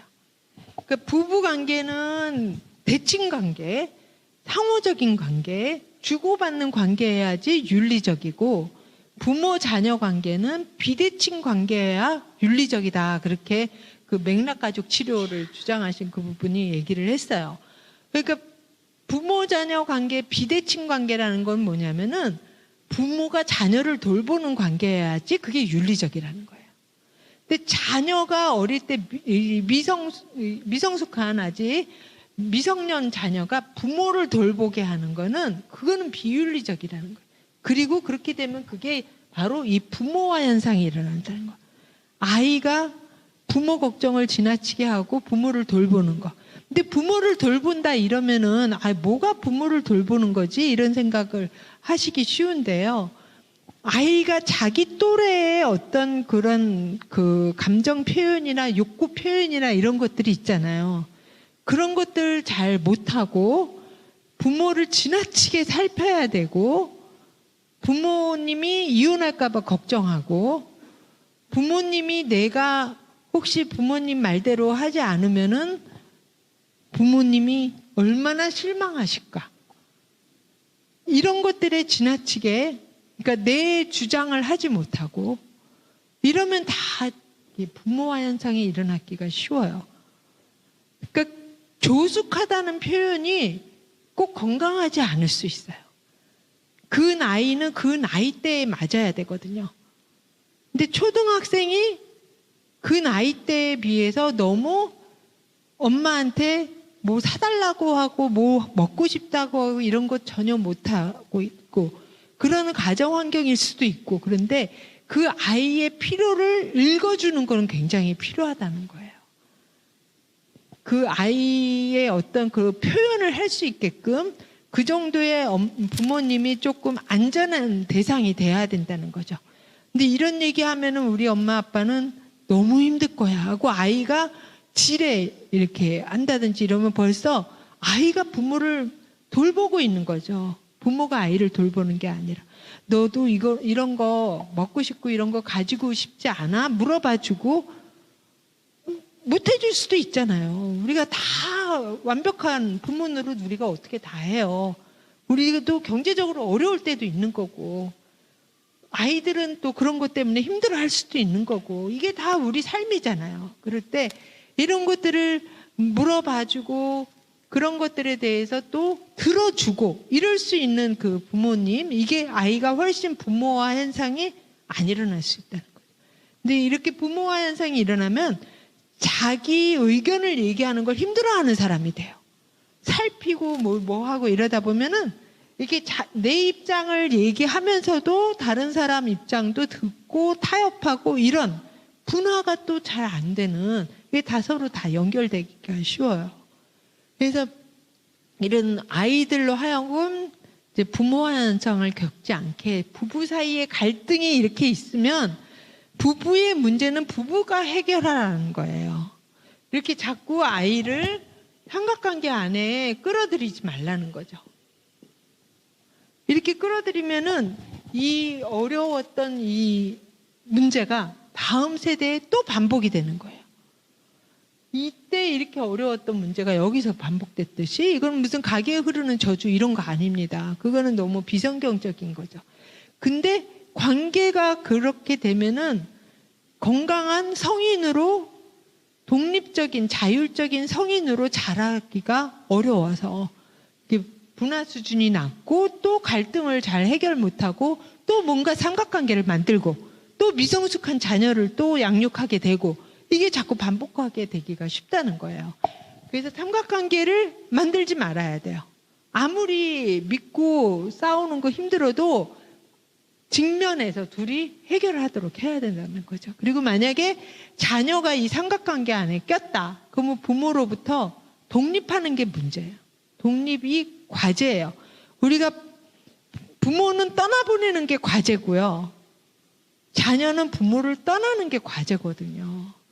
근데 지금 뭐 성인들 결혼하면서 계속 정서적으로도 못 떠나고 부모님들도 못 떠나보내는 경우들 많아요. 그 고부 갈등뿐만 아니라 요즘은 장서 갈등도 많죠. 그게 다 떠나지 못해서예요. 떠나 보내지 못해서고 자꾸 관여하고 그러면은 갈등이 일어날 수밖에 없어요. 둘이 해결하게 하는 거. 그러니까 중간에 끼인 사람들 고부 갈등은 이제 이 아들이겠고 장서 갈등은 딸이겠죠.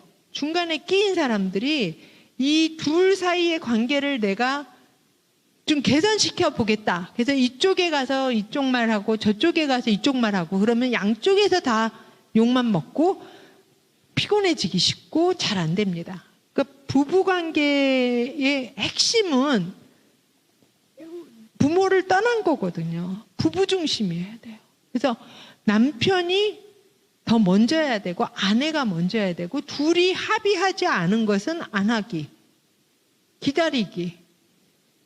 그래야지만 이 부모를 떠나는 작업이 훨씬 더 수월하게 되고 이 갈등의 골이 깊어지지 않아요. 결혼을 했는데 뭐 요즘 이렇게 육아며 뭐며 이렇게 그래서 이제 양쪽 가정에 도움을 받는 경우들이 있고 그러게 되잖아요. 그러면은 거리적으로도 가까이 사는 집에 그런 영향을 받게 되기도 쉽고 아이 육아를 이렇게 관여해주는 그런 가정에 영향을 받기도 쉽고 더 막 그런 게 복합적으로 작용하는 경우들이 있거든요. 근데 집에 가면 이게 내 집 같지 않고 그렇다. 그러면 이제 뭔가 거기에 이제 사인이 들어오는 거예요. 그럼 부부 중심 되도록 잘 해야 되고 이 어려움을 위에 이제 장문 딸 같은 경우 어머니나 아니면은 아들 같은 경우에 자기 어머니나 그 어려움들 얘기하거나 불만 얘기할 때 들어주고 공감은 해주되 그렇게 하겠다 이런 것들은 쉽게 얘기할 수 있는 게 아니죠. 부부 중심을 벗어나면 그게 이제 나중에는 부부 갈등으로 가면 결국 한 가정이 또 어려움에 또 처하게 되잖아요. 그래서 그걸 또 잘 생각하시면 좋겠습니다. 그리고 제가 10분이 남았는데 더 이제 해야 될 것들이 좀 간추려서 좀 해야 될 것 같습니다.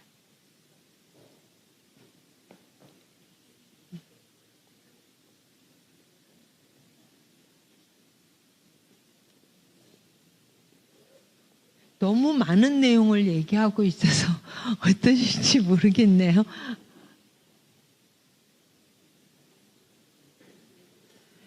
제가 PPT를 이렇게 하거나 그러면은 좀 재미가 제가 없어서 얘기하는 사람이 재미가 없으면은 좀 더 지루해지더라고요. 그래서 저는 칠판을 사용하는 걸 훨씬 좋아합니다. 그리고 하다 보면은 또 이 얘기가 원래 뒤에 하려고 그랬는데 지금 하는 게 낫겠고 앞뒤로 또 왔다 갔다 하기도 훨씬 쉬운데 PPT는 갑자기 맨 뒤로 가주세요 했다가 다시 앞으로 와주세요. 그럴 수가 없잖아요. 그래서 여러분은 불편하실지도 모르겠어요. 칠판이 작아서. 네.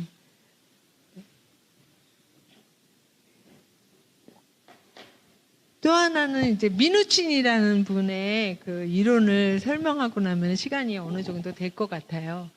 이분은 마찬가지로 이제 가족 관계를 얘기하면서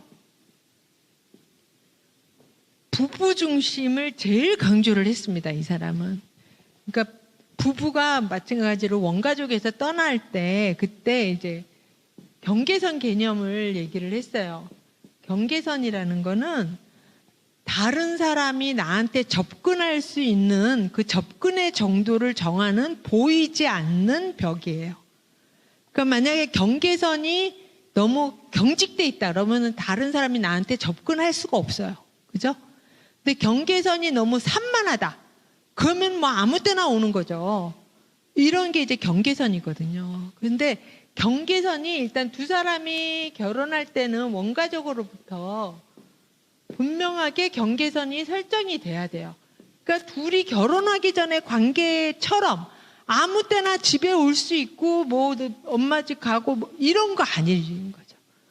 아무 때나 전화할 수 있는 관계고 딸이랑 몇 시간씩 통화하고 그거는 아니에요. 경계선이 이미 이제 그 부모를 떠나는 과정에서 적절하게 지어져 있지 않은 거죠. 그래서 경계선은 이제 산만하거나 경직될 수 있는데 그 다 건강하지 못하고 명료한 경계선을 설정해야 된다. 그러면 이제 무슨 차이가 되냐면요. 경계선이 산만하면 이제 가족이 굉장히 서로 독립적이거나 자율성 이런 것들이 허용이 안 되고 너무 속박되어 있는 거예요. 가족 구성원들끼리. 그러니까 내 어떤 나만의 시간과 공간과 뭐 이런 것들이 다 필요한데 부부도 우리가 같이지만 또 따로거든요. 부부 사이에도 어느 정도의 경계선은 필요한 거예요. 부부라고 해서 취미가 똑같나요? 나는 등산 싫은데 저 사람은 등산 좋아하고 나는 밖에 나가면 피곤한데 저 사람은 좋아하고 그럴 수 있잖아요. 그러면은 둘이 어느 정도 같이 할 수 있는 거 하고 나서는 나머지는 혼자 해야 되는 거예요. 날 사랑하는데 왜 같이 안 가? 이러면 안 되는 거예요.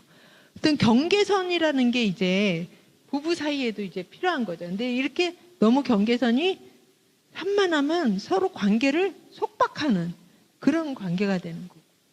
너무 경직돼 있으면은 서로 이제 뿔뿔이 흩어져 있는 유리돼 있다 그래요. 경직돼 있으면은 각각인 거죠. 독립성과 자율성은 보장될지 모르지만 애정과 지지는 너무 부족한 거예요. 여기는 애정과 지지는 너무 많을지 모르지만 독립성과 자율성은 너무 없는 거고. 그러면 명료한 경계선은 건강한 이제 가족 구조가 되는데요. 애정과 지지도 있지만 또 어때요? 자율성과 독립성도 보장해주는 그런 가족관계예요. 그런 가족관계가 서로 각 구성원들 간에도 있어야 되고, 또 하위체계라는 말을 했는데요. 하위체계는 이렇게 단위를 구분 지을 수 있는 거, 그런 것들이 하위체계. 한 사람 한 사람도 하나의 하위체계가 되지만 부부, 자녀 이런 것도 하나의 하위체계가 된다고 봤거든요. 그랬을 때 부부하고 자녀와는 경계선이 또 이제 분명해야 되고요. 그러니까 아이들이 알아도 되는 이야기, 아이들이 아니라 부부만의 이야기, 이런 것들이 있잖아요. 이런 게 너무 이제 경계가 없다. 그것도 이제 문제가 되는 거죠. 그리고 뭐 이런 합의 체계는 뭐 남자와 남자끼리, 여자와 여자끼리 이렇게 여러 가지로 이렇게 또 구분 지을 수 있고, 그런데 민우친이 가장 강조한 거는 이 가족이 건강하려면 부부 합의 체계가 공동의 팀으로 자녀를 양육해야 된다는 거예요. 우리 둘은 한 팀이에요. 이 사람이 유대인이었어요. 그 유대인으로 아르헨티나 사람이었거든요. 아르헨티나가 대가족이잖아요. 대가족 체제 아래서. 그래서 약간 우리 한국의 이런 유교 문화 속에 있는 가족 개념을 어떻게 우리가 건강하게 할까 하는데, 이런 구조주의도 많이 도움이 될 것 같아요. 왜냐하면 우리는 유교적인 문화에 있지만 또 우리의 제일 절대가는 원리는 성경이거든요. 성경이 이 우리의 전통과 유교 문화보다 앞서니까 성경에서는 철저해요. 남자와 여자가 부모를 떠나 한 몸을 이루, 거기에 다 있는 거예요.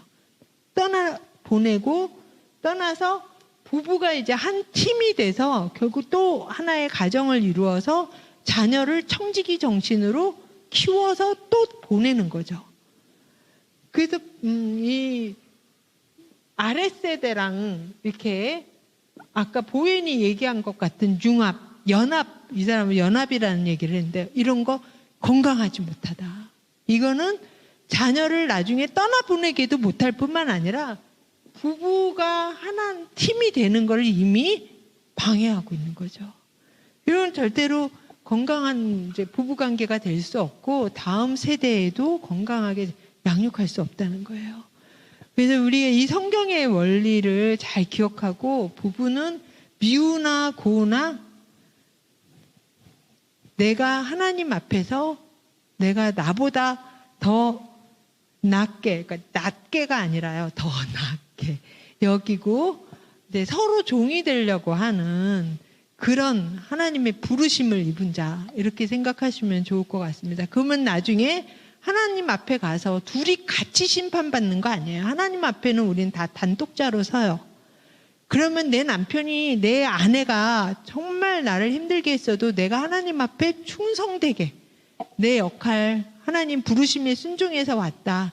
그러면 나는 하나님 앞에 잘했다, 충성했다, 그런 하나님의 칭찬을 들으실 거고요. 하나님은 분명히 말씀하셨죠. 상 주시는 자라고. 그래서 내가 이 사람이 어떤지를 내가 볼 필요가 없는 거예요. 베드로가 요한은 어떻게 돼요? 물어봤잖아요. 그때 예수님 뭐라 그랬어요? 그거 왜 네가 알려고 그래? 마찬가지예요. 하나님, 내가 너무 힘든데 얘는 도대체 어떻게 되는 거예요? 걔는 내가 알아서 해. 하나님 말씀일 거예요. 근데 나는 나에게 주어진 거, 정말 하나님의 부르심에 순종하는, 정말 표대를 바라보고 가는 삶, 그걸 부부관계에도 여러분이 적용하고 사시면 좋겠습니다. 네, 잠깐 기도하겠습니다. 네. 사랑이 많으신 하나님 아버지, 저희를 사랑하시고 이렇게 하나님의 자녀로 삼으시고 또 가정을 이루게 하시니 참 감사합니다. 저에게 은혜를 베풀어 주셔서 참 하나님의 그 부르심에 순종할 수 있게 도와주시고, 하나님이 기뻐하시는 부부관계를 만들 수 있게 도와주시기를 원합니다. 하나님께 모든 것을 맡겨오며 예수님의 이름으로 기도드립니다. 아멘. 예, 감사합니다. 감사의 박수를 한번.